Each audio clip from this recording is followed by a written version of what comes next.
souche. La collaboration a également été actée avec ce centre de haute technologie, référence mondiale.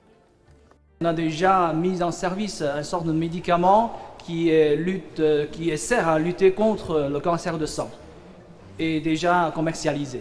Et en avril, le premier médicament autorisé par le gouvernement chinois qui sert à faire une reproduction de gènes a été aussi basé dans notre laboratoire.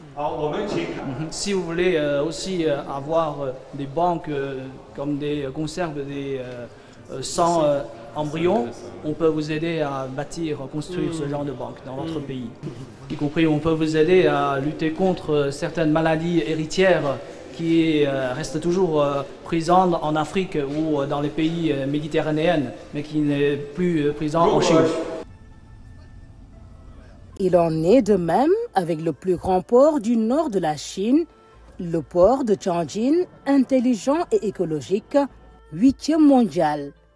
Une équipe est attendue au Sénégal pour approfondir le partenariat avec les ports du Sénégal.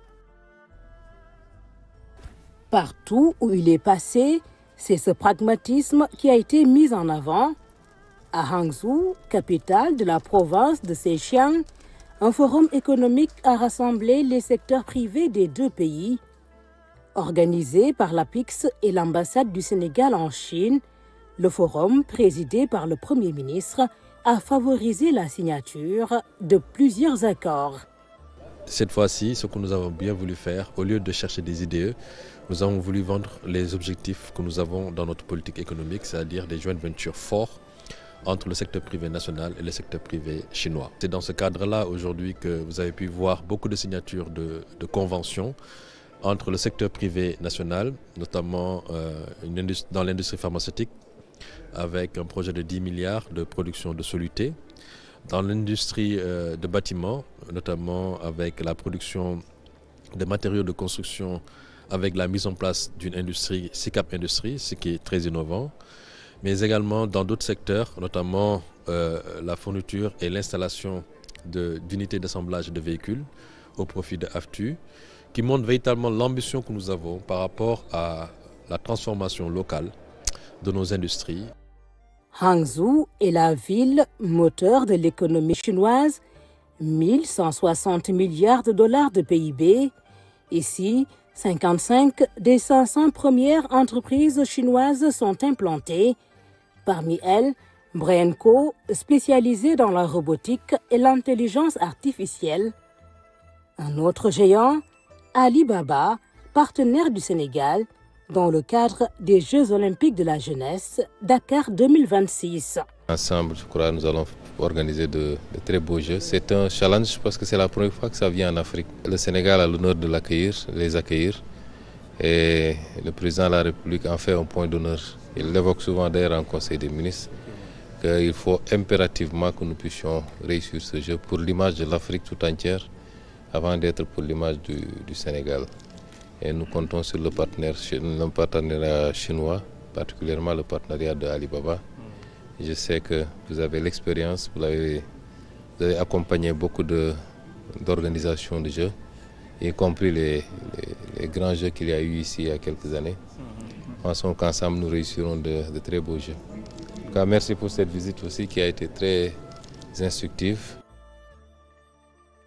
C'est après Hangzhou et Tianjin que le Premier ministre Ousmane Sonko a pris le chemin de la capitale, Beijing. Voyage à bord du TGV avec sa délégation. Arrivé à Beijing, le premier des rendez-vous est pris place Tiananmen, au mausolée de Mao Zedong, à qui il a rendu un vibrant hommage.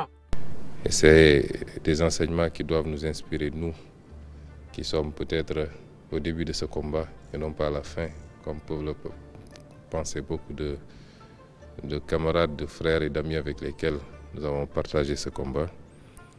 Le travail ne fait que commencer. Elle peut être unique par rapport à son contexte, mais toutes les grandes œuvres de transformation qualitative des sociétés sont passées par ces étapes, que ce soit des œuvres sur le plan religieux, des œuvres sur le plan politique ou sur tout autre plan. c'est les mêmes étapes qu'il faut traverser. Et c'est pourquoi il est important de pouvoir nous ressourcer dans des histoires déjà vécues et qui ont porté des résultats. La Chine de la longue marche, la Chine des sacrifices, la Chine de la transformation socio-économique et la Chine du rayonnement économique d'aujourd'hui. Au chapitre des audiences à Beijing, c'est le ballet des responsables des plus grandes banques internationales chinoises. Les présidents de la SIDCA, Agence chinoise de coopération internationale, d'Exim Bank, de la Banque industrielle et commerciale de Chine, de même que le président de la Banque de développement, plusieurs aspects de la coopération abordés avec eux, dont de toutes nouvelles perspectives. À part les dons que les Chinois nous font, le Grand Théâtre, le Musée de Civilisation, les infrastructures qui ont été faites au Sénégal étaient principalement de la dette. Et comme vous le savez, suite à l'audit des finances publiques donc de la Cour des comptes, notre niveau d'endettement est assez élevé. Alors beaucoup d'investissements qui ont été faits auraient pu se faire hors bilan de l'État. Ça aurait pu être des partenariats publics-privés. Alors donc, nous avons discuté avec les partenaires pour voir dans quelle mesure certains de ces actifs qui sont sur le bilan de l'État pourraient sortir et intéresser éventuellement des entreprises chinoises ou sénégalaises. Dans sa nouvelle approche, le Sénégal voudrait avoir également accès au marché financier de la Chine. La Chine et ses provinces autonomes séduisent aussi notre pays, qui a une vision de territorialisation des politiques publiques. Nous pourrons éventuellement émettre ce qu'on appelle des panda bonds pour lever des fonds au niveau du marché financier chinois à des taux d'intérêt qui sont assez intéressants. La dette du Sénégal est soutenable. Elle est soutenable, mais nous sommes un pays qui a accès au marché et qui a besoin de refinancer sa dette donc, annuellement. Et de ce point de vue-là, la Chine offre également des possibilités. Pour ceux qui connaissent la Chine, c'est un ensemble de provinces qui sont autonomes, n'est-ce pas? Et on peut beaucoup apprendre donc, du modèle chinois de ce point de vue. C'est la raison d'ailleurs pour laquelle nous avons commencé d'abord par visiter des provinces. Le président Xi Jinping lui-même a été gouverneur d'une province. Ces provinces sont autonomes. Elles sont également en concurrence les unes avec les autres. Donc nous pouvons beaucoup donc, apprendre du modèle chinois dans, disons, un co-développement. Sur un autre registre, la visite du Premier ministre en Chine a permis de conclure plusieurs accords dans le domaine de l'économie numérique, des accords avec le gouvernement chinois, avec Huawei et Alibaba. D'abord avec le gouvernement chinois dans le cadre du développement de l'économie numérique, également avec Alibaba Cloud pour l'implantation d'une ce qu'on appelle un cloud région qui va permettre demain de doter d'une infrastructure numérique telle que le cloud computing à l'écosystème numérique sénégalais, mais également toute la région. Il a été prévu de mettre en place une usine d'assemblage d'ordinateurs, de téléphones portables et de tablettes et qui va permettre demain à ce que les jeunes Sénégalais, déjà dans un premier temps, de pouvoir nous permettre d'assembler des ordinateurs et de bénéficier aussi de ce transfert de compétences qui va permettre dans quelques années de pouvoir faire les ordinateurs, faire les composantes qu'on peut trouver dans un ordinateur et dans les circuits électriques de manière générale. En tout cas, c'est un cadre de discussion que nous avons établi avec le gouvernement chinois et le privé chinois. Le meilleur pour la fin, le vendredi 27 juin 2025, le Premier ministre Ousmane Sonko allait rencontrer comme convenu les plus hautes autorités du pays. Audience en premier avec son homologue Li Qiang qu'il a chaleureusement reçu avec sa délégation, puis avec le président de la République populaire de Chine, Xi Jinping, chaleureuse poignée de main avant l'ouverture des travaux. Cette visite a été une visite plus que fructueuse qui s'est terminée aujourd'hui avec cette rencontre avec le président Xi Jinping et son Premier ministre. Sans oublier d'ailleurs la longue séance de travail que nous avons tenue hier avec le Parti communiste chinois qui entretient, vous le savez, des relations avec notre parti politique. Et l'ensemble de ces initiatives nous a permis aujourd'hui d'aboutir à cette audience extrêmement importante qui nous a permis de sensibiliser aussi bien le Premier ministre et surtout le président de la République populaire de Chine, sur les enjeux en Afrique de manière générale et sur les enjeux au Sénégal. Parce que nous étions venus avec des propositions concrètes qui ont été élaborées, aussi bien par rapport à la situation financière du pays que par rapport à des perspectives de collaboration entre nos collectivités. Avant le huis clos, les mots bienveillants du président Xi Jinping ont résonné dans la plus grande salle d'audience du palais, devant les deux délégations fortement constituées.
Série de rencontres avec le secteur privé chinois, CGCOC, CRBC, Power China, 9 entreprises chinoises présentes au Sénégal. Nous avons eu une grande journée d'audience accordée à des entreprises chinoises, au total 9, qui pour la plupart sont déjà présentes au Sénégal, qui gèrent des projets, notamment le projet d'autoroute Mbour-Fatick-Kaolack, également le projet d'hydraulique rural qui construit des projets majeurs, mais aussi le projet de Ndayan, le port de Ndayan, l'entreprise China Harbour, et des autres entreprises qui étaient déjà intéressées, qui avaient eu à rencontrer son Excellence Monsieur le Président de la République, Bassirou Diomaye Faye, et qui étaient venus encore faire le suivi, montrer leur intérêt par rapport à des projets qu'ils ont identifiés dans le cadre du pipeline de projets présentés dans le cadre de la vision Sénégal 2050. Comme le Premier ministre l'a expliqué, depuis qu'on a annoncé le niveau de la dette du Sénégal et surtout par rapport aux résultats de la Cour des comptes, beaucoup de financements ont été suspendus parce que, comme vous le savez, justement, ce sont les effets négatifs aujourd'hui du misreporting, parce que tout simplement la dette cachée a encore des répercussions sur le climat des affaires, parce que dans les conditionnalités de financement qui étaient accordées, le Sénégal ne devait pas dépasser 70% du niveau de la dette, et aujourd'hui avec 120%, nous ne respectons plus ces conditionnalités-là, et ce qui fait que les institutions financières qui étaient en charge de financer les travaux dans le cadre des projets déjà en cours au Sénégal, il était important de venir les rassurer, de leur montrer l'engagement du Sénégal à respecter ces engagements, mais aussi également de leur montrer que le Sénégal, malgré la situation, on est en train de mettre en place un dispositif qui doit permettre à terme de respecter les échéances de paiement. Et je pense que c'est ce que le Premier ministre a eu à faire, et ça les a rassurés. Ils sont déjà rassurés, et je pense que des discussions ont été